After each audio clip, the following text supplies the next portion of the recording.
So, for today's video, I've been overthinking like crazy. What's it gonna be? Every time I pick a story and settle on writing it, another one pops into my head, and I dump the first one.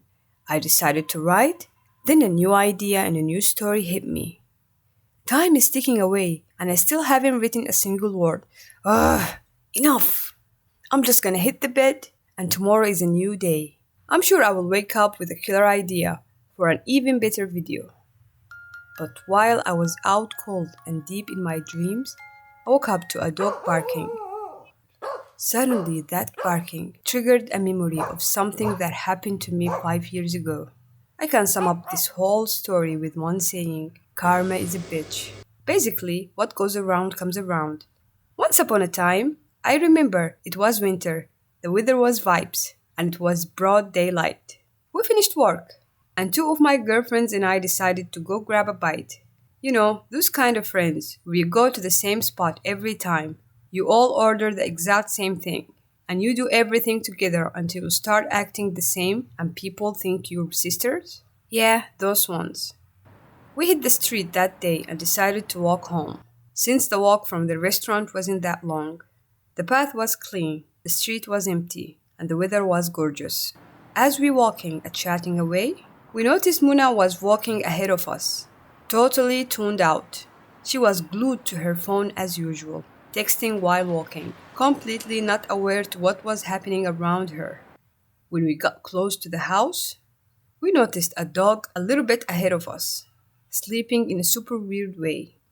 He was flat on his back, with his eyes closed, sleeping like he was dead.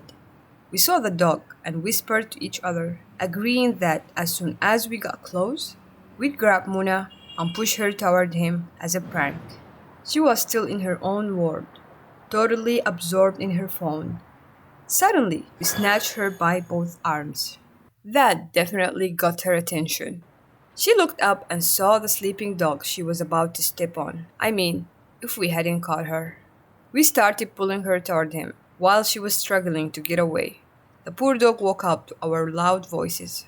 Suddenly, he opened his eyes, and they were bloodshot. The second she saw that, she lost it. She started screaming and crying, and we realized we went a bit too far and let her go, mostly because we were in public and didn't want her to make a scene. She was so mad at us. She started walking by herself, crying, while we tailed behind her. Muna, come on! We didn't mean to freak you out. We're sorry. She finally forgave us after giving us a whole lecture and making us promise never to do it again. And we got home. Everything was cool. And we totally forgot about it. 3 years later, on a totally normal day, my sister and I were chilling at home, bored out of our minds. Suddenly, Muna called. She goes, "Why don't you guys come over and bring some carrots and peppers with you? Let's make a pizza." I said, "Why not? We will be there soon." And because her place was only like 2 blocks away from us, but to get there, we had to pass through this empty lot that hadn't been developed yet. And before you hit the lot, there is this huge house. Outside the house, there is this massive cage with a big guard dog inside, because the owners are traveling most of the time. Every single time I passed by there, I'd hit the cage, pick a fight with the dog, and just tilt him. Sometimes I couldn't even pass until the security guard came out to see why the dog was losing his mind. The dog was huge, and his bark was terrifying. But he was inside and I was outside. What was it gonna be? Going and coming. I'd do the same thing, knowing for sure he couldn't get to me. We passed the dog and kept moving, until we got right next to the empty lot. The place was dark and dead quiet. Suddenly, I see 3 stray dogs sleeping on our left. What do you think my reaction was? I whipped out my phone, opened Snapchat, and started filming with the flash on so they'd show up. And I'm saying, "Guys, look at these dogs. They spend all day doing nothing and then sleep like they're dead." And my sister is like, "Brownie, come on. I swear I'm gonna leave you. I'm not waiting for you." I was so focused on them, I just tuned her out. And she actually walked off. I didn't even notice because our friend's house was closed, and she's terrified of dogs anyway. They were still asleep. So I decided to wake them up so the snap would be more interesting. How did I wake them up? I barked at them, and suddenly I said, opened their eyes, and saw the flash.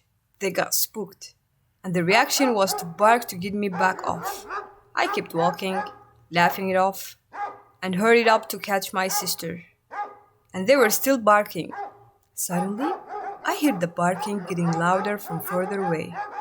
I turned around.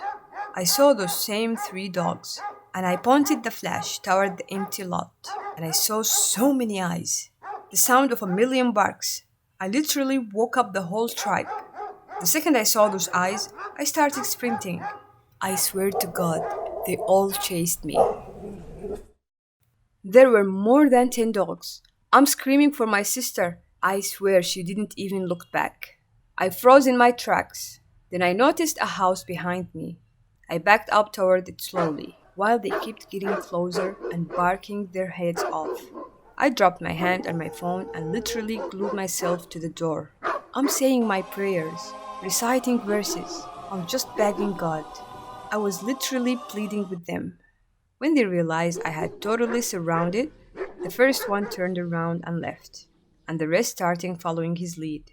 I moved to make a run for it, and one of them turned back and barked. I realized I had to walk super slow, because if I ran, they'd all be all over me again. I finally reached the girls, basically carrying my heart in my hand, and told them what happened, and how my sister sold me out for some stray dogs.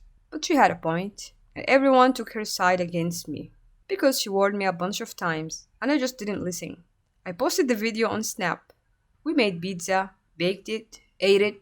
Suddenly my Snap's DM are blowing up, asking if I'm okay, and what happened to me. I swear on my life, I've never been that terrified in my entire existence. I was 100% sure they were gonna bite me and tear me to shreds. A few hours later, when it was time to go home, we called my brother and he came to get us. There was zero chance I was walking back that way after what happened. On the way, when I told him the story, he said the dogs attacked because of the flash. They got scared. And that's just a natural reaction. Nowadays, if I see stray dogs in front of me, I bend down and grab a rock. Because I'm convinced it might be one of the ones that jumped me that day. It was a total cloud chasing move, and I'd never do it again. And I'm certain this was karma for what we did to Mona. It's a lesson that taught me never to mock someone's fear or use it against them to scare them. Because no matter how small it seems to you, it could be someone's biggest nightmare. So at the end of this video, if you like the video, hit like, share it, and subscribe if you're not a family yet. And send it to those friends who are always pranking you and tell them what goes around comes around. I hope you enjoyed this video and see you next time.